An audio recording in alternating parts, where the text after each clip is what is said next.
Merci, Monsieur le Président.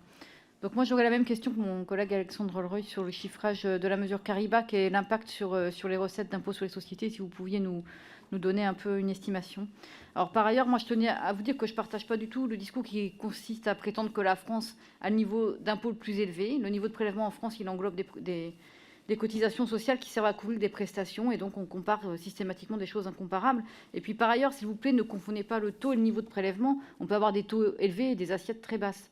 Et je pense notamment au taux d'impôt sur les sociétés, qui d'ailleurs, en plus, a baissé au cours de ce quinquennat. Alors, ce que je déplore surtout, c'est que vous refusiez d'une manière quasi idéologique de travailler sur le volet recettes. Vous allez tirer vers le bas...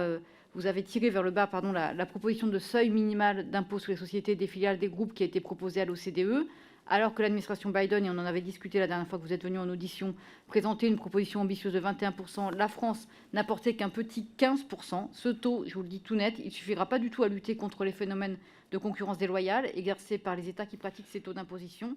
Et par ailleurs, je profite de cette tribune pour dénoncer l'accord auquel la France a adhéré hier lors du trilogue qui s'est tenu sur la directive transparence, puisque là aussi, vous avez torpillé des années de négociations en tirant l'ambition vers le bas et en limitant la portée de cette directive.